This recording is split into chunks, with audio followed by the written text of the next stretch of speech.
about reinforcement mistakes and different things that we've done in an attempt to try to help other people avoid making some of the mistakes that we have made.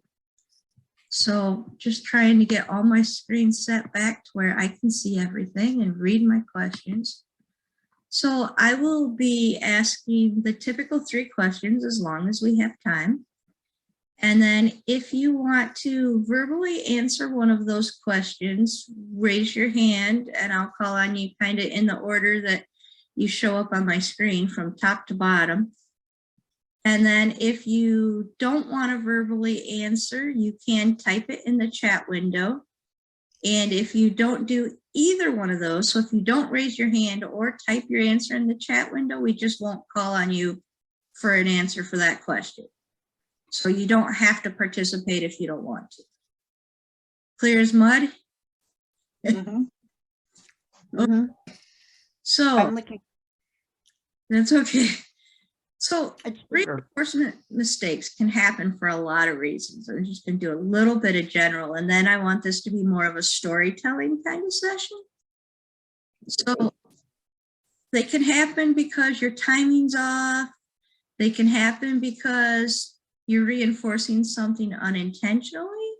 They can happen because the dog is reinforcing themselves with something naturally. So our first one is going to be accidental reinforcement. So what behavior have you reinforced unintentionally? And I'm going to use an example because I have an awesome one that kind of makes sense there. So my son's dog, no longer have her, unfortunately. But when she was young, Isis was very, very, very food motivated. And at that same time, she was roughly a year old. At that same time, we had a friend of the family that was terrified of large dogs. Isis was a German Shepherd. So when he came to visit, we would let all the dogs greet him one at a time. And then we would hand him the treat jar. And anytime he felt fearful of our dogs in any way, he knew 5 or 6 of their commands that he could give them to earn it and give them a treat, and it would help relax him. So inadvertently, Isis learned that if she barked at him, he was afraid. So if he was afraid, he would tell her something like, oh, let's do a shake. Here's a treat. So she'd take her treat and go away and lay down for a minute, maybe 2 minutes, and go back and bark at him again, like he was an intruder. So we basically, through this, trying to help a friend out, reinforce that when somebody new comes to the house, you should bark at them and keep barking. Don't stop once and don't stop when they come in and sit down. Just keep doing it because we'll keep putting cookies in your mouth. So that was definitely, like, it took me probably a good 1.5 years to realize what she learned out of that lesson. So then it took me probably another 3 years to teach her that that wasn't the case, that the cookies only came when she was quiet, because she had been so heavily reinforced for the bark, do the treat, get the cookie, bark. And she wasn't just doing the demand barking that some, play with me, give me food, whatever. She was doing a full-on aggressive nature bark because that was the bark that got the treat. So that's one of my biggest ones that I didn't realize right away. Does anybody else have an unintentional reinforcement? Well, I think I trained them, both Poe and Nick, ring the bells to go out, to go potty. Right. It becomes ring the bells to go out, bark, bark, bark to come in, ring the bells to go out, bark, bark, bark to come in. One day, Nick went over and started to play with the bells, and he took the bell off the jump ring without damaging the jump ring or the bell. That's a poodle for you. Everybody else would have just crushed the bell. anyways, the bells left because it was bark, bark, bark. It was bells, bells, bells to go out constantly, whether they needed to go out or not, because, oh, that makes mom get up and go. Right. And Yep. he discovered popcorn. He loves popcorn now. Anything else with a reinforcement fail there?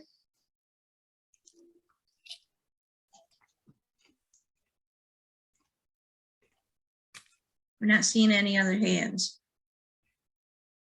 So I've had a few others as well. Ashlyn says Lily. Go ahead, Ashlyn, I'll let you type it. So for Azul, I have another one that I'm still trying to correct.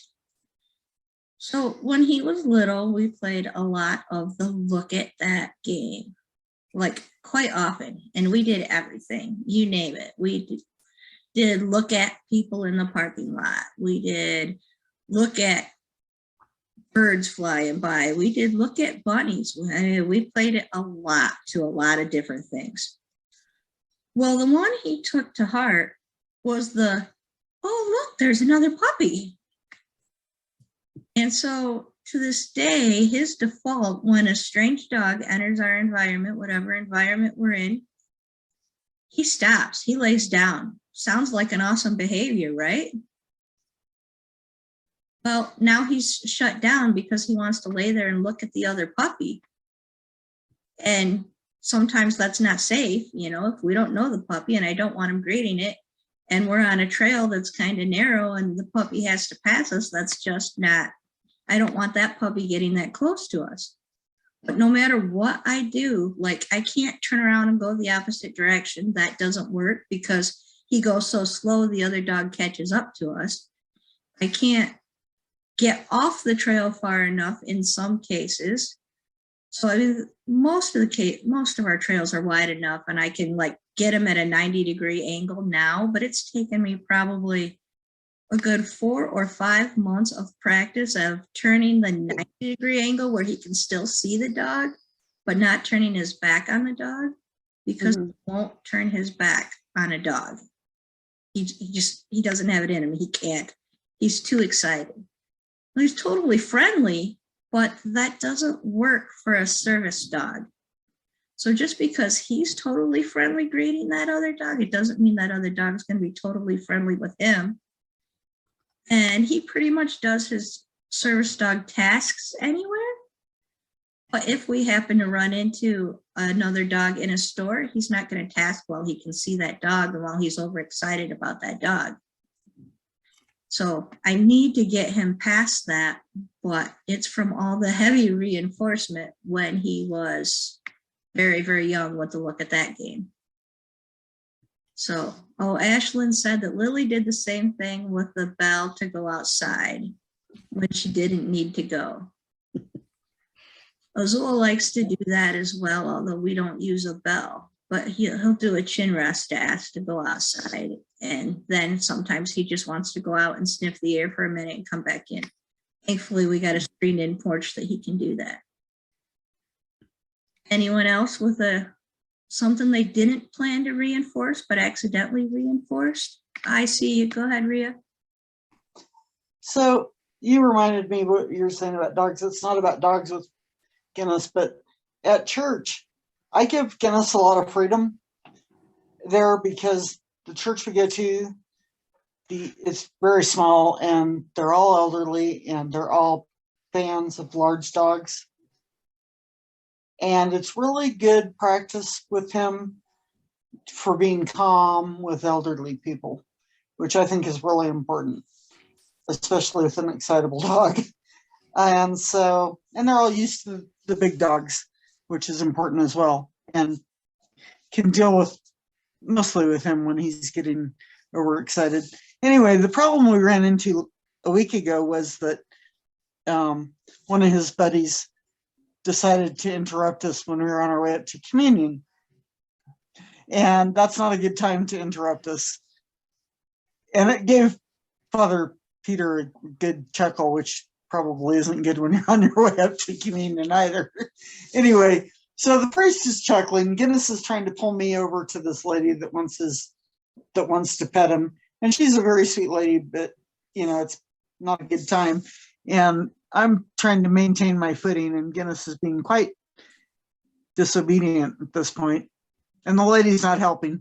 And I'm going, oh, great. Now, how am I going to fix this? Because I've reinforced by allowing him to greet, not during communion, only at the peace and only before and after. This is the first time it had come up during the actual service.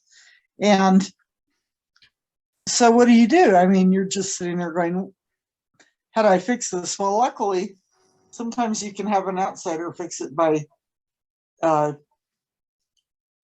in that controlled setting, I was thinking, how do I say this nicely?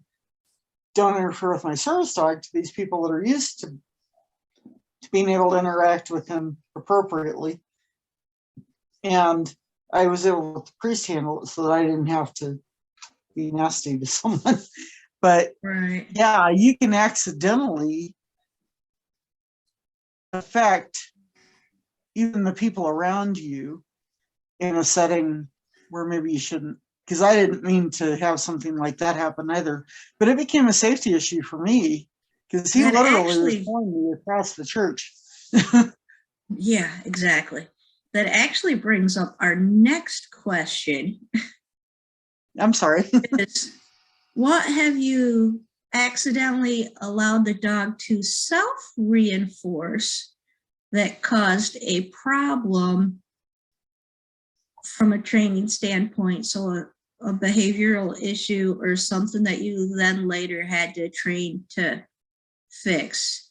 And so Jacinda, you'll be first, but just before that, I want to make sure everybody understands that self-reinforcement is something that the dog is doing on their own that they find reinforcing enough to keep doing the behavior they're doing, even if you're trying to ask them to do a different behavior. So self-reinforcement is usually something in nature, whether it's sniffs or people or, it's just something in the environment, not something from you. Okay. Oh, okay. So mine wasn't necessarily me doing it at that Right. point. It wasn't you. It was the person in the environment. Okay. That makes more sense. I see what you're saying.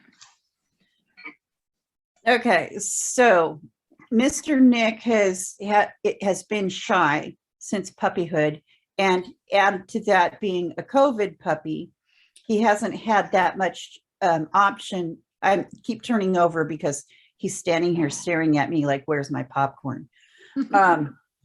Anyways, so his interactions with people, animals, and that have been more limited than if we had not had to deal with the pandemic. So he's tended to be pulled back quite a bit from people and be shy, especially when he was a puppy. And he's gotten way better, but he's still not he's still pretty reluctant to greet people.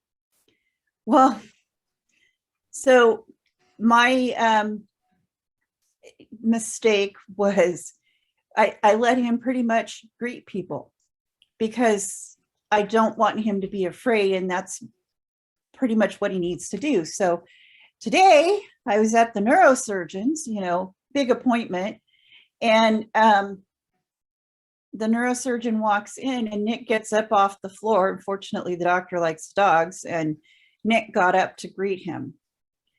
So, the act of allowing him to greet people backfired because I do allow that. And then he also has a tendency to want to chase birds and cats and who knows what else he can find. And we're working on that. Right. Patty, I just want to welcome you and introduce our question to you since you're new. We're working on the question, when has a self-reinforcement, so the dog reinforces themselves to do something, and that has interfered with the behavior you were trying to get or what you were trying to cue the dog to do. So when has self-reinforcement and allowing that self-reinforcement become a mistake? So we've had two examples of allowing our dogs to greet, and I could just say the exact same thing with Azul. He has greeted so many people that sometimes he will take it upon himself to go ahead and greet without permission. And people usually get upset when I say, well, all right, hold on. He can't do that yet. He's got to have permission. But that's a minor one in my book. So Yeah.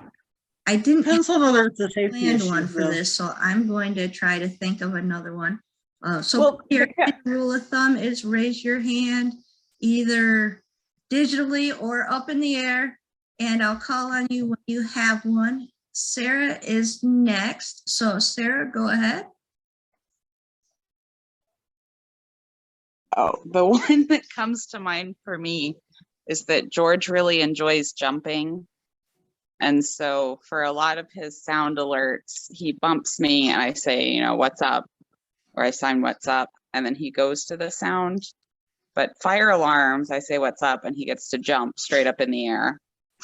So he took it upon himself, I guess about a month ago now, that my roommate called my name in a grocery store and he bumped me and I said, what's up?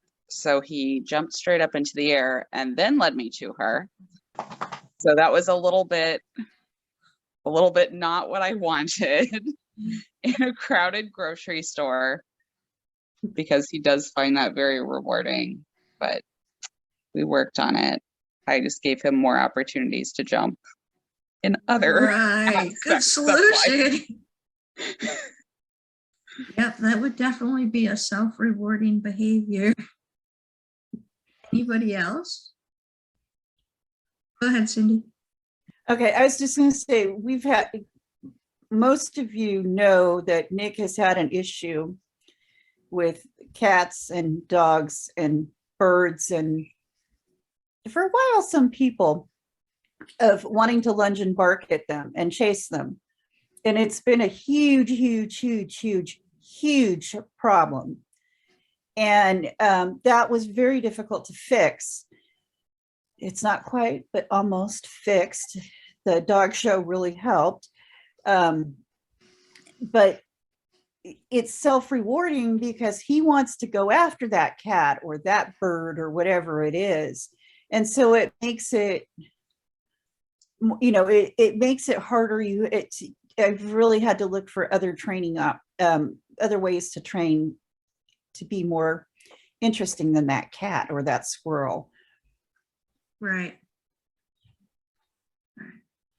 Ashlyn had her hand up next.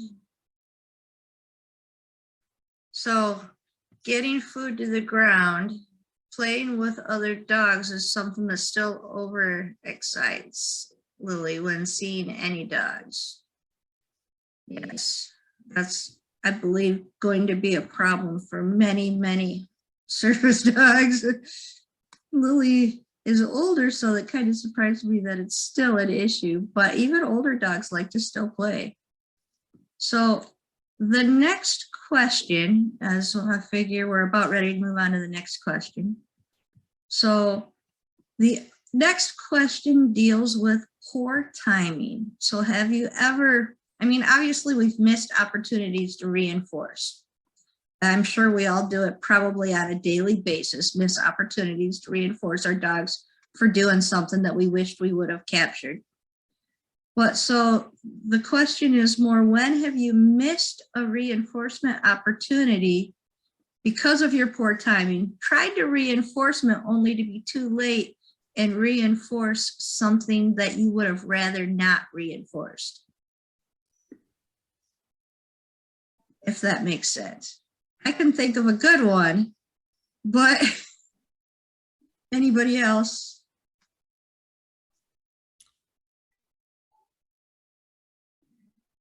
I'm trying to think. Sarah has her hand raised. Go ahead. Okay, so when I first got George, he didn't have a lot of like, I guess he had been groomed, but he wasn't very comfortable with it. So my thought was, I'll do classical conditioning, counter conditioning with his paws for his nails. And I guess I read too many papers online and thought I could do that all in a vacuum. So I forgot about operant conditioning. So I'm working on him for forever with his feet. And eventually it turned into a game because I would pick up his foot and I wasn't rewarding at the right time before he became uncomfortable. So he would like start to twitch his paw. And then I'd be like, oh, right, he's uncomfortable. So I'd start giving him food. And eventually he got to the point where he was totally comfortable, but he would flap his paws at me instead of holding them still. So we had to work on that and get them still. That makes sense. Cindy, did you have your hand raised too? No. Oh, okay. All right. So a very, very common one with that one has to do with barking. I don't have any barking dogs in my house right now. Like the dogs that I have in my house, just they don't bark. But previously, I've had dogs that did. So I'll use Isis as an example again. And I already talked about her barking with strangers. But so she also, like, she was our alert dog to let us know somebody was in the driveway, which I didn't mind so much of letting us know somebody had arrived. But then she knew that she was supposed to be quiet. And multiple times she had been quiet for so long. And I would stretch that timing out just a little bit beyond. So like I'm just getting ready to reinforce her for her quiet. And she would end up doing something else like jump or bark or anything else that she knew she wasn't supposed to be doing because I pushed it just a little too far, too long for where she was at. So that's another kind of common timing mistake that people make is not knowing when to call it good. You know, we have to, of course, increase distance slowly, increase time slowly, increase. People tend to really struggle with that with the stay cue as well. But if we make too big of leaps and bounds, our dogs can really struggle with that.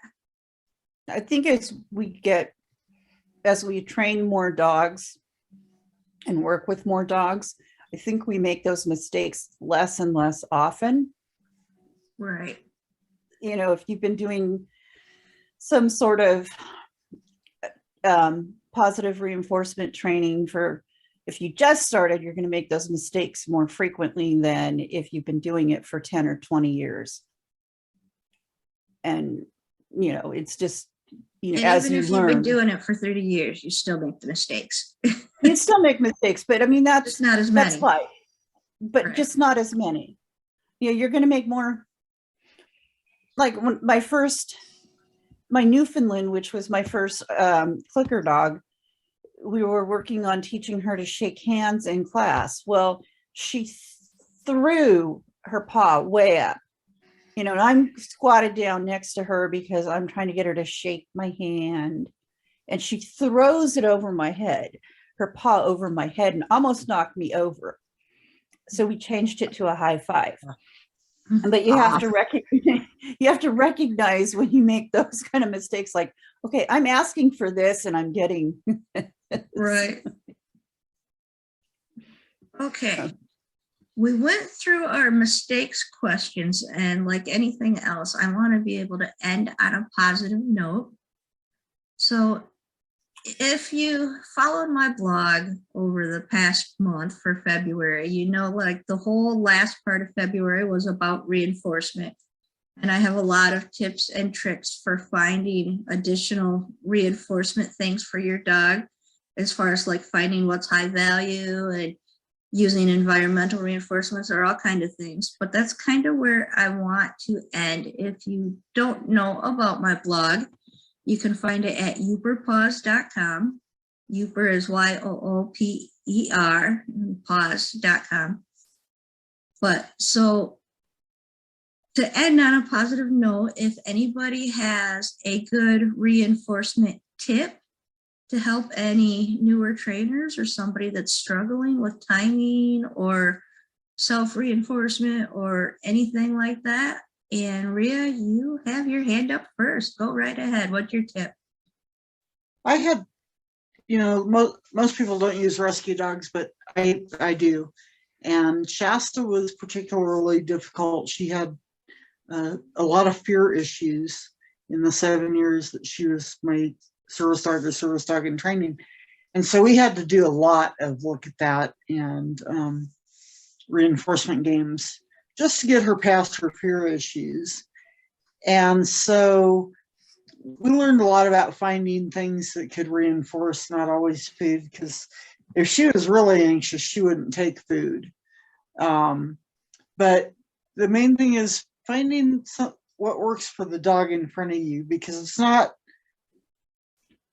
the same thing with a different dog. But with her, if we would sit calmly, especially with a fearful dog, if you sit calmly with that dog at a comfortable distance, and it's different with every dog, get off please, and let them find their own pace at looking at whatever there is that currently bothering them. With her, we were able to find her own rhythm of finding her comfort zone. And after a while, I wouldn't have to offer the treat.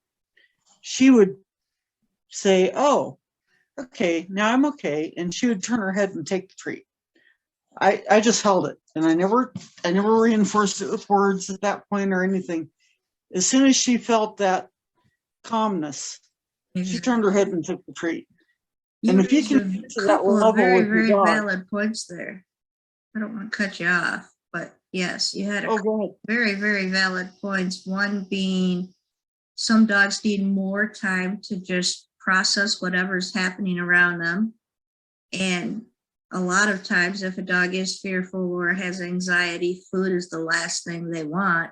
So finding other ways to help them work through it till they can get to the point where they're ready for the food is very, very helpful for the dogs. And Cindy, I see. Let them tell you when they're ready for the food. They know. You don't. Right, exactly. I know I have noticed with my dogs that it's really important not just to notice what the best reward is, but if they're not, to make sure that you're in the right situation for the dog at the right time. If they're not willing to take their treats or their rewards, you're probably overdoing it. But that doesn't mean that you need to stop training completely. It just means you need to really watch that dog on where you take it, where you put it, what you expose it to as you expose it to new things. Mm-hmm. Nick really taught me this, because as wonderful and as smart as he is, I really didn't think he was going to make it as a service dog. I thought he was going to wash big time. If you asked me last year at this time, I would have said, I'm really considering sending him back to the breeder. And I really was, and I don't know what I'm going to do. Well, today I took him to Kaiser, and I have never had him behave better in my entire life. He did not make one single mistake. He did every single thing I asked him to do. And, it's really about, what is the dog in front of you doing? What are they willing to accept? And are you pushing that dog too hard in that particular situation? He's not ready for a tiger, or a dolphin, but he's definitely ready for Kaiser. Mm-hmm. Medical clinics are hard on dogs, so that's a good place to be. They're easier than dog shows. I mean, I took him 2 weeks ago to the dog show, to the trial, where he got 2 legs for his rally novice and completed his title. And that was far harder than most of the other things that we did. Just that we walked into the building where the classes were and went over to the labs, because he hangs out with a group of labs.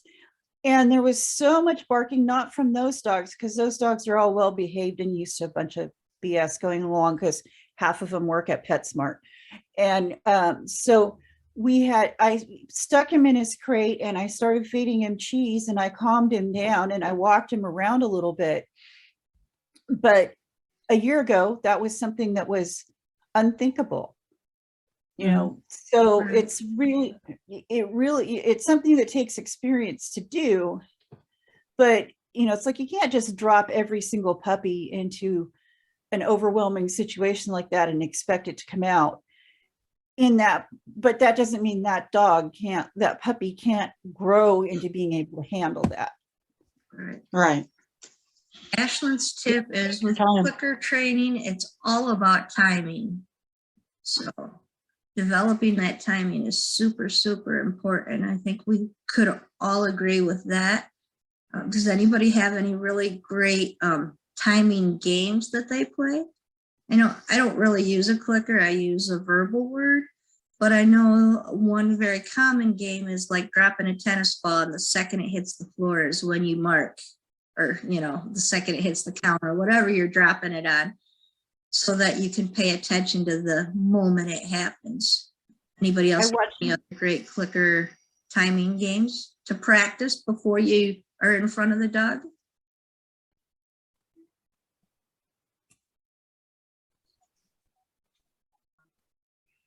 Ashlyn says, yup.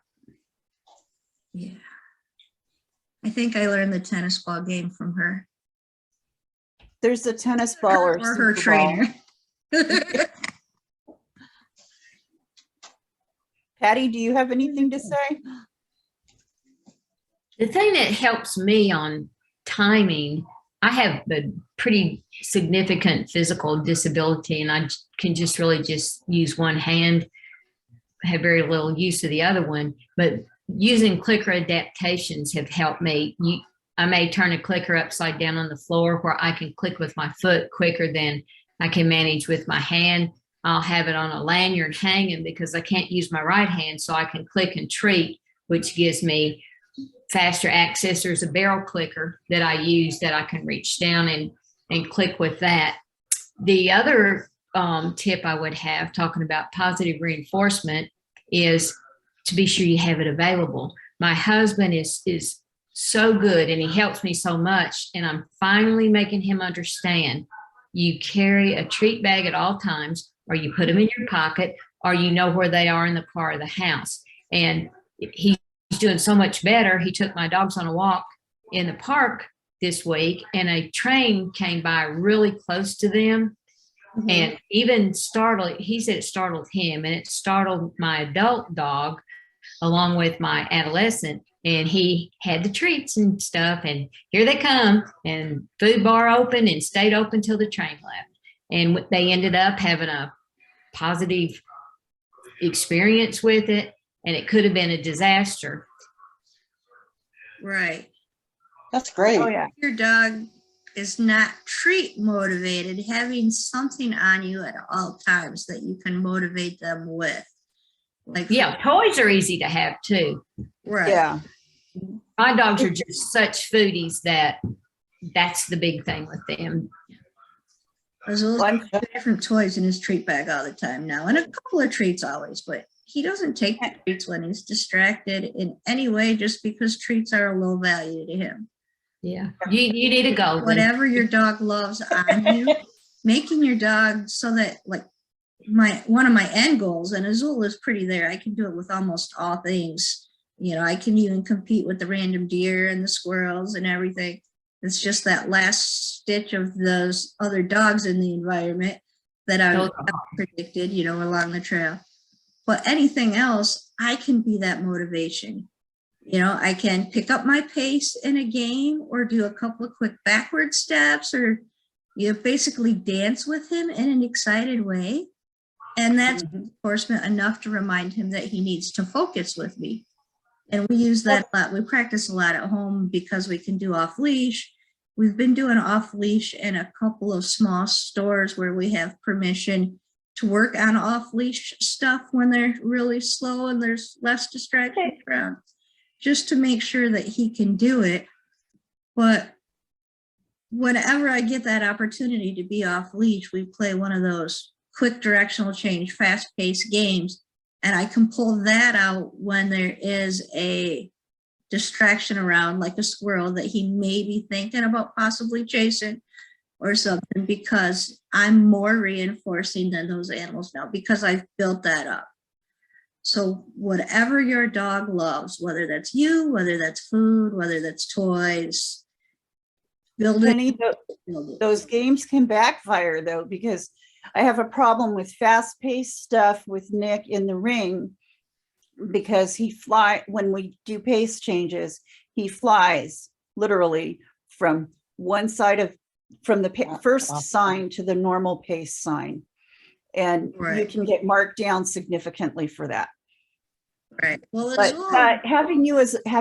but my theory is I want my dog, I'll take the markdowns over having a perfect score if he's doing behaviors that are important to him as a service dog.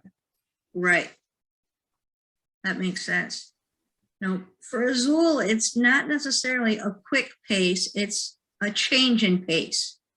So quick is one of those changes. And when we do that, it's usually like a 2 to 3 second.